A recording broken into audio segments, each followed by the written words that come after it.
for a creative that hates doing the businessy side of things and doesn't like doing a lot of the admin side of things, I think AI is actually going to support the creative to have more than less headspace.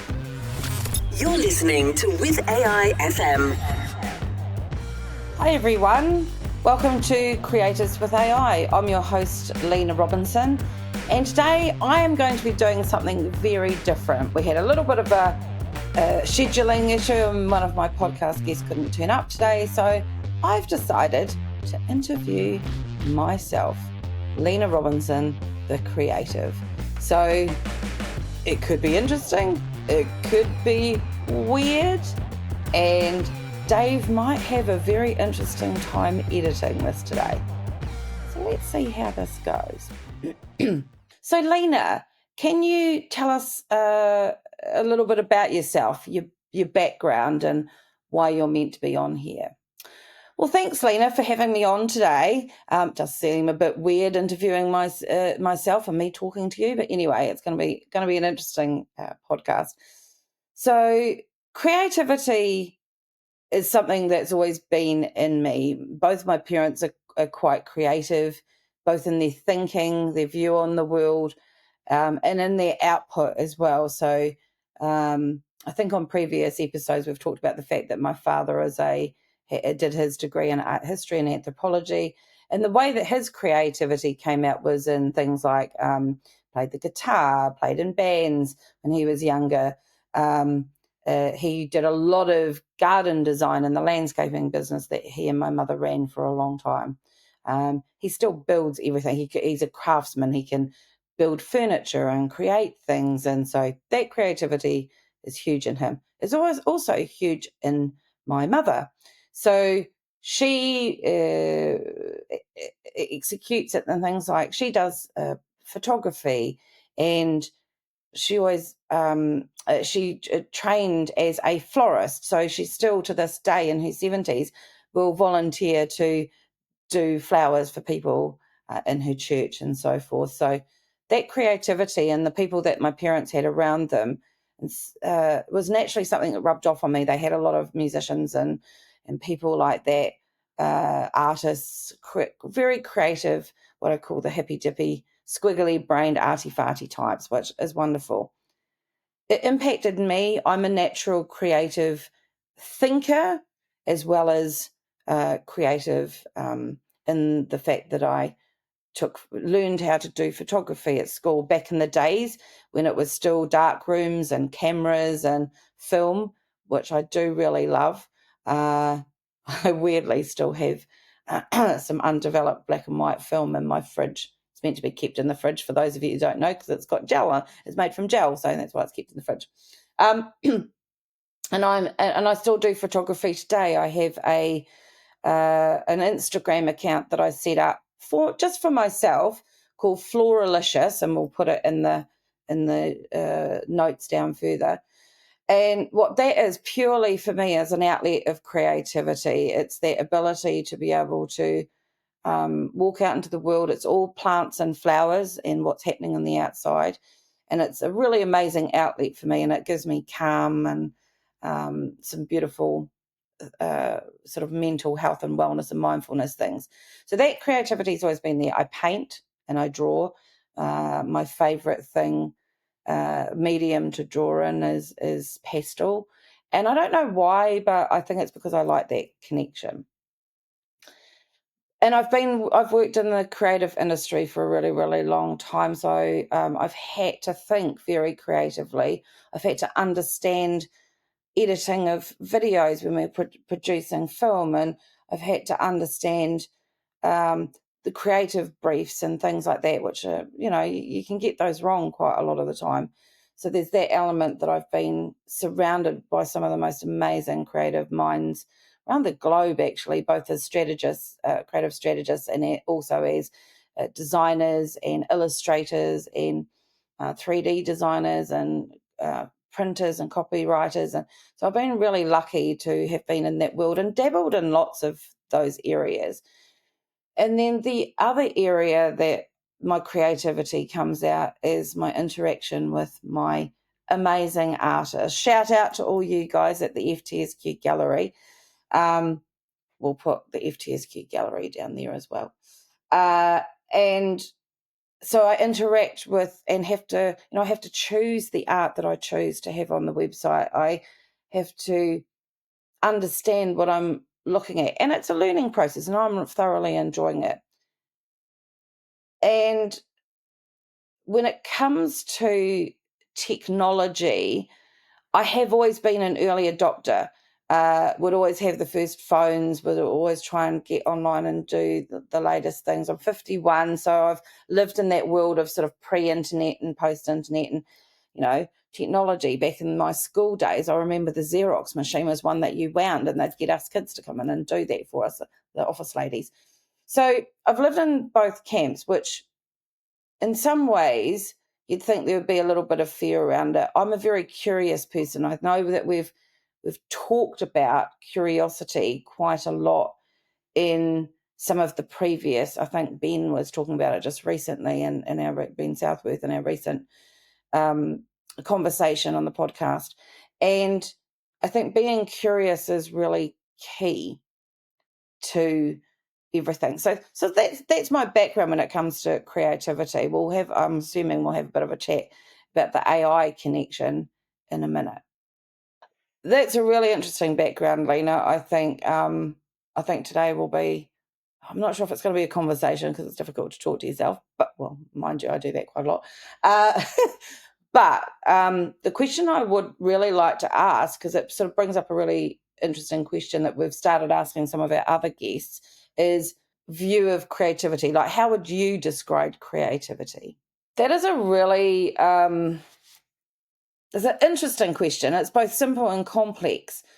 So creativity to me, it starts, I think everybody has the capability of being creative in some way, but and this might be controversial, I do think there's some people are just naturally more creative in their output. So, those are the people that pick up an instrument and just naturally love to play or sing, or it'll be somebody that just naturally knows how to pick up a camera to take photos and knows how to take those extraordinary moments. Filmmaking's the same. Like, I do think that there's a whole lot of the creativity is coming from the ideas that just run in your head. Like, for me, I'm constantly coming up with new ideas, whether it be for writing or it be for something I think, I might go and take a photo of that, or it might be an idea that I've had to write a poem, or it might be an idea that I've had to do business. I'm quite creative in the way that I think about things, so the creativity comes out in that way as well. And I've had this conversation with other people as well. Like, I think creativity, it's a thing inside you that you just cannot stop. It has to come out. Otherwise, that feeling of being squished in is quite difficult. So yeah, so creativity for me is that it's the thoughts inside your mind, visions inside your mind that you can then build something, create something, and it's a vision that comes to reality, whether it be an idea of thinking or an execution of something. Well, that's a really interesting way of thinking about creativity, vision. Yeah, that kind of makes sense. So then the next question I wanted to ask is around, let's get into the AI side of things. So do you use AI is the first question, and sort of if you are, what is the impact on your business life, your personal life, and your creativity? Are you using it at all? I am using it, and I'm using it in a number of different ways. Like, I remember the first time that I'd obviously heard about it. I've been in and around the tech world for probably going on 15 years with things like Three Beards and being involved in the technology around advertising and marketing. So technology is not something that I've been afraid of using. AI was something that just seemed a little bit big and a bit too much for me, because I'm not technically minded, weirdly enough, even though I get excited by technology. Like trying to get my laptop set up. Don't even ask me. Anyway, shout out to Ben Southworthy, who's been helping me with all my IT, as well as being a person that I love talking to about technology.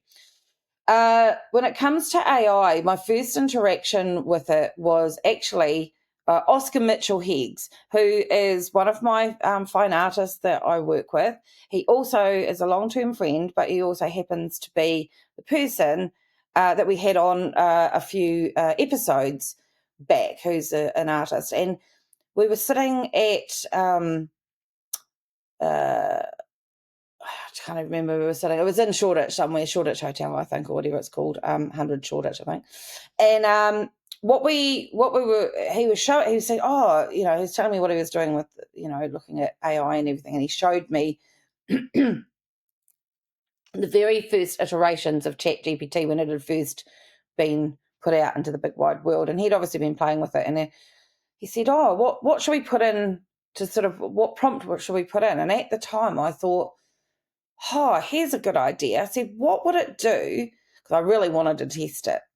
I said, what would it do if we took the manifesto of the FTSQ Gallery that's in English and it's on my website, and we put it in and we say, could you translate this into Maori?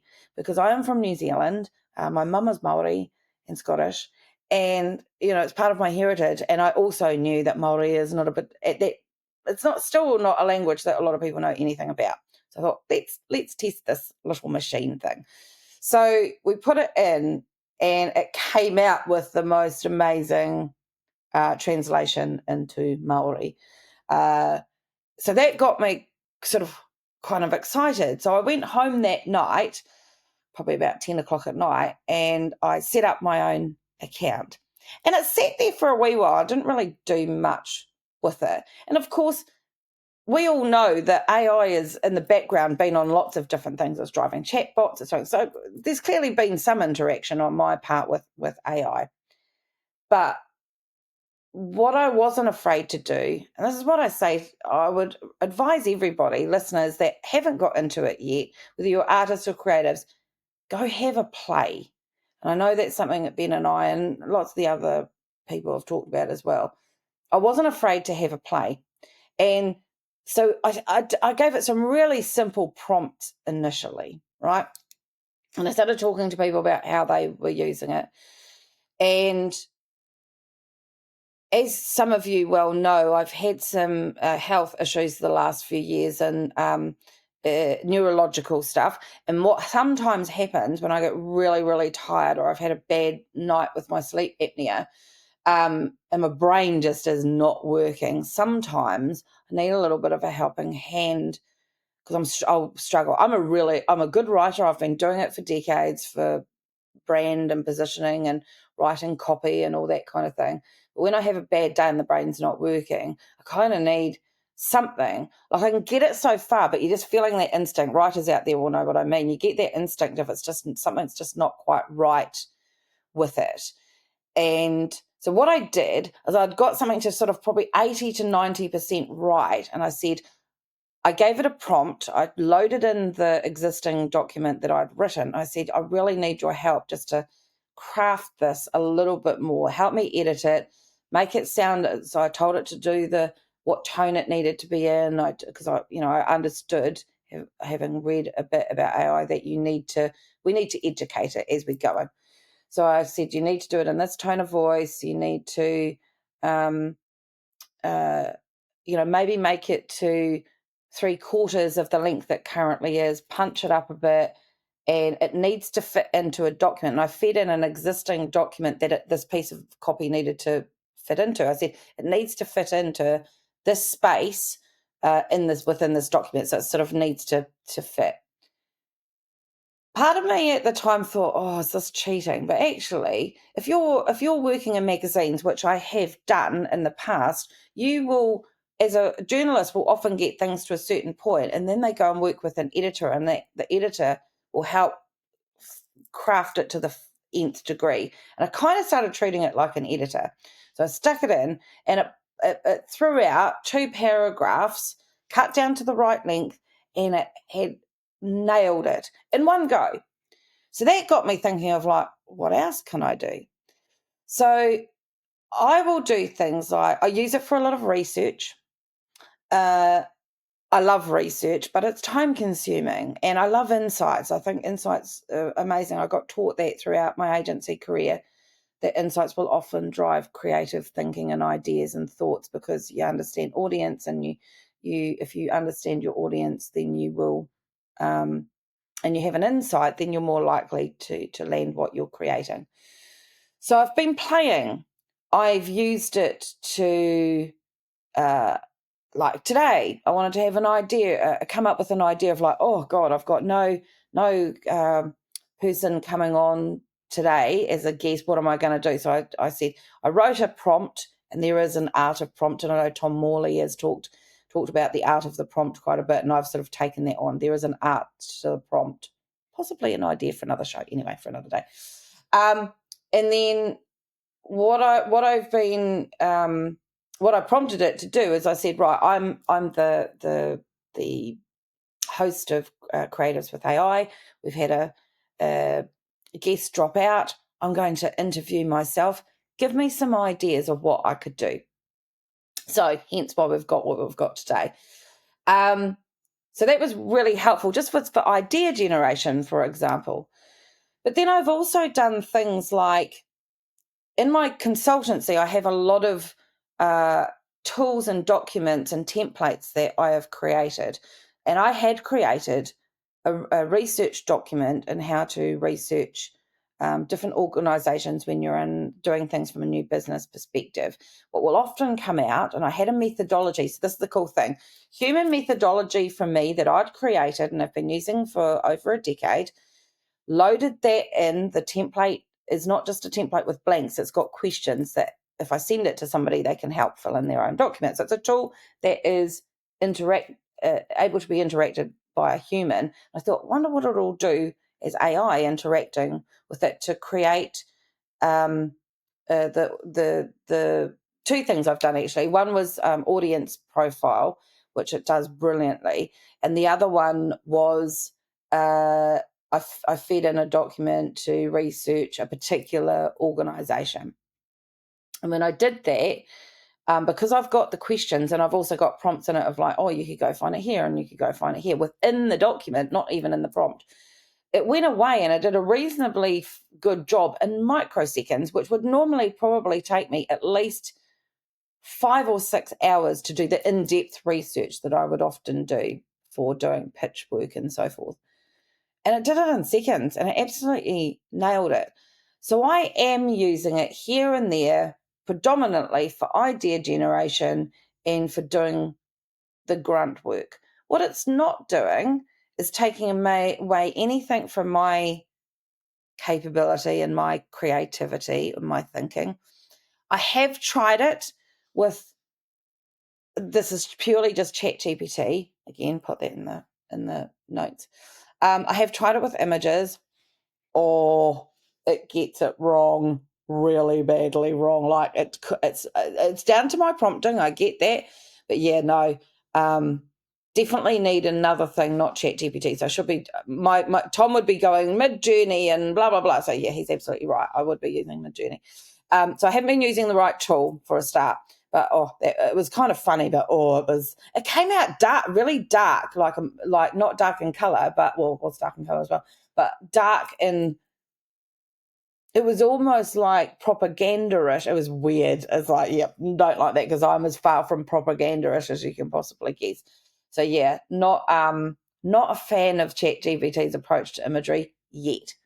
However, recently I was creating a gift for somebody on a mug, and AI is being used in Canva. Now, I use Canva a lot in creating social media posts and imagery for that, and a whole lot of other things. I do it for myself. I do it for the gallery, my clients, people that I'm working with, and I absolutely love Canva. Shout out to Canva, sticking that in the notes down there as well. What it was able to do is I thought, well, I'll let its new AI give it a go on what I'm looking for. I had a really particular vision in my mind wanted something Christmassy, blah, blah, blah.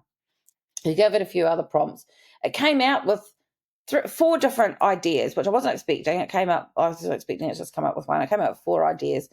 And I liked one particular idea. The other 3 weren't great. So I then went back in, didn't pick, because I couldn't figure out, it's probably me, I couldn't figure out how to pick that one and get it to redo that one again with some additional prompts. It doesn't work like ChatGPT. So what I did was I went back and tried to figure out what I'd done in my original prompt, copied it, put it in, changed it, and this time round it did exactly what I wanted.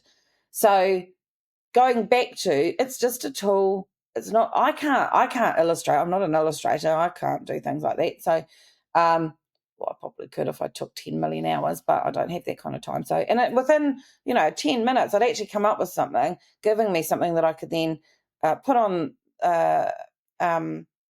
Vistaprint, which is who I use all the time. Link in the thing down there, just for stickers and silly things, and put it onto this mug, looked at it, sent it off. It'll be coming soon. So that's really cool.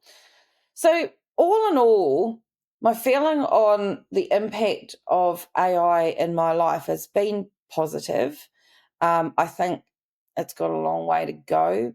But yeah, no, I like it. I'm loving playing. I'm finding the curiosity side of me is being piqued all the time. I was like, I wonder if it could do that. I wonder if it could do that.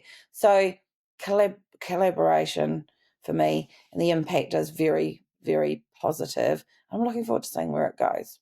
Sounds like it has been quite impactful on you and the things that you're doing in your personal life and your predominantly business life, and the putting of the 2 things together does sound really interesting of your thinking and your methodologies with the technology of AI. So yeah, that's pretty cool.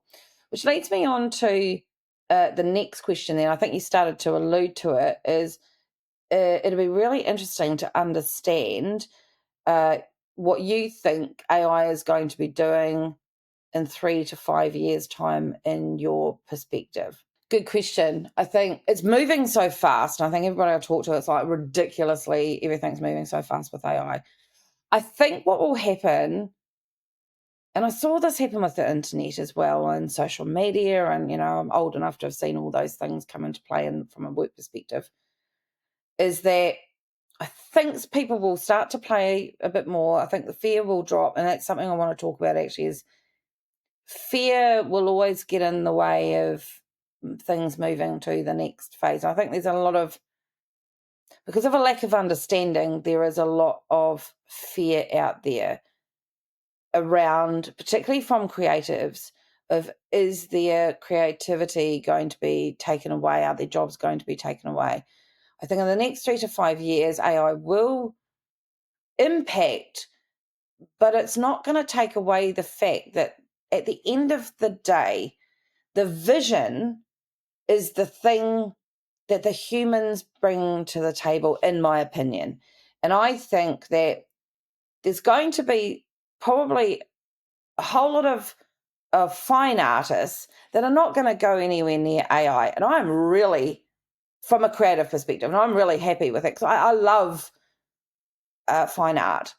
Love it. I like art in general, but fine art. And I really appreciate and respect the visions and the physical inputs that a lot of artists do and continue to want to do. I mean, Oscar's a fine example of the fact that he's the one that introduced me to AI. He's made a conscious choice. He's played around with it. He's made a conscious choice. He wants to go back to using physical mediums. And I think that's amazing. I think that's cool.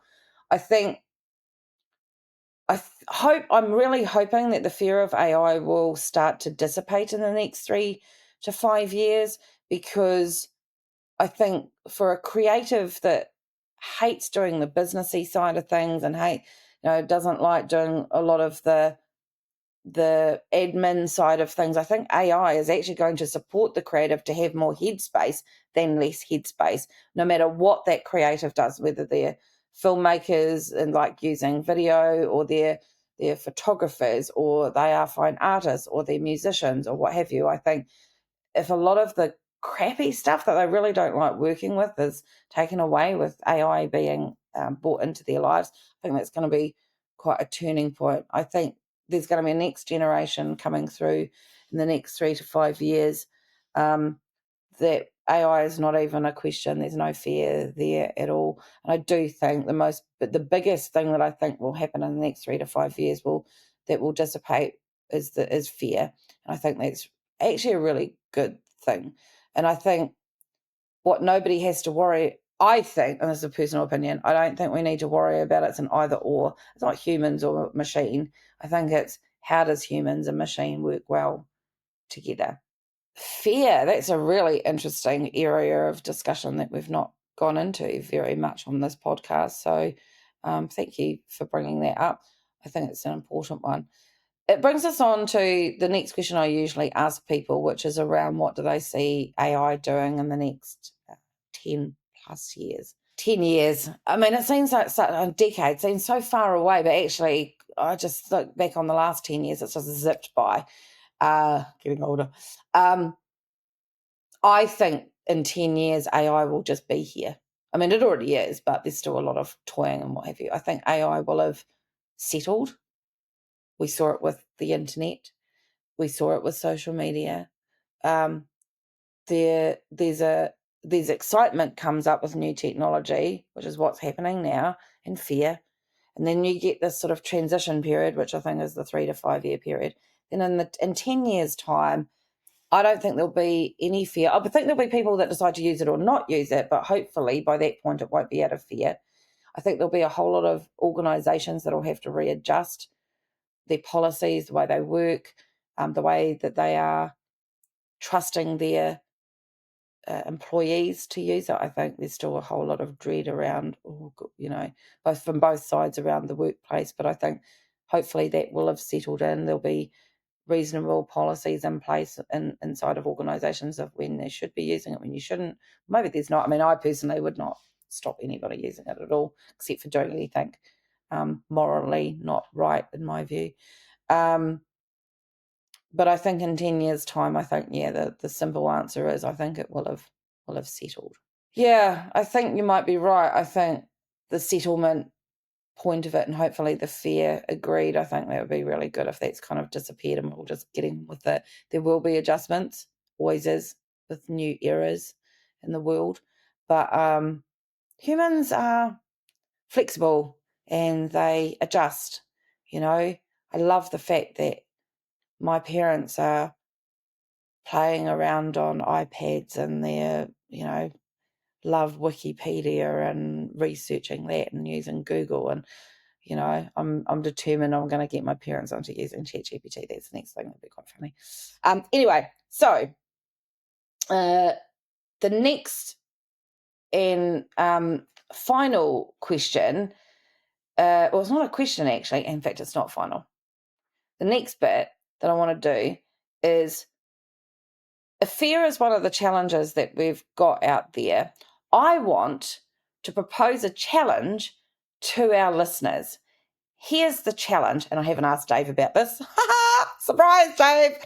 I want to propose a challenge out there for any of you listeners to have a play in the next couple of weeks and create something using AI, and then share it with us. Share it on with us on any of the social medias using the hashtag creatives with AI. If you do that on whatever you're posting, then we'd love to have a look at it. Not sure if we'll potentially share it. We could potentially reshare it. We'll have a look. We'll look at that as well. I deal with all the social media, so we'll do that. That'd be cool. Listeners, have a go. If you've never had a go, create something, even if it's funny or silly. Tell us the story of what you did. We would love to hear that what you're doing with AI that is specifically. Let's put it this way. Maybe you need to put creatives with AI as the hashtag on whatever it is that you're creating, whether it be film or it's in your writing or whatever. That would be really cool. Or image you create or what have you. That would be really cool. But post it, share it with us. That is your challenge. Excellent. Right, so back to having a chat with Lena. Got another question for you, Lena. Will you continue to collaborate with AI? Most definitely. I will always be a curious person. It is in my nature. I've been brought up to be curious about everything, to question things. I know my teachers used to get so annoyed with me because I'd go, yeah, I get that, but why? They go, just understand it. Just that's what it is. Just write it down. Oh, they used to get so annoyed. But I think that curiosity will ensure that I continue to collaborate with AI. I want to look at other methodologies that I have in my toolkit of my consultancy and see if I can develop those into other things using ChatGPT predominantly. But I think the other thing I'd like to start doing is start playing around with some of the other AI technologies out there, like the Mid Journeys and what have you. Just have a play. I think there's a new one that new thing that I know that that Tom Morley is getting into, something called popology. So I'm going to be having a look into that in the new year as well. So who knows? And we'll be putting that in the notes. Yeah, I think I'll definitely, sorry, I'm looking at my notes to myself. I think, yeah, there'll definitely be a whole lot of collaboration and me just continuing to be curious and trying things out. I think it's fun and it's exciting, and I do it, late at night. I do it when I've finished for the day. I do it during work when I need to do something. So, yeah, I think I'll definitely continue to do that. Fantastic. Well, we're nearly at the end of the podcast. It's been interesting having a chat to myself, myself and I. I have one more question, and we ask all of our guests this. And the question is, if you could have any one guest come onto the show, who would it be and why? Oh, that's a really good question. I have been thinking about this because I usually ask the question. I've been thinking about what the answer to this would be. So the answer is Stephen Fry. And the reason for that is, I absolutely adore the man. He's particularly intelligent, smart, an analytical thinker. He researches a lot, and he's curious, and he's a bit squiggly brain like me, which is kind of cool, and has bipolar like I do. So that's something that I have in common with him. Both of us are managing it well, which is cool. But the reason I want him is that although he's a technophile and he loves technology, he seems to have a more skeptical than usual view of AI. And I would like to unpack that with him in person a little bit more as to why he's skeptical. I don't think he's against the technology. I think it seems from what I've read so far that the skepticism is around how humans are going to use it. I think there was a quote in something that I read this morning. I can't even remember where I read it actually, but he said it was something about the 100 billion had been spent on some kind of program or plan, and like it's got a 70% chance of killing us all. And I was like, I'm slightly paraphrasing, but I'll find the quote and I'll stick it in. But I was like, oh my goodness, that is just quite full on.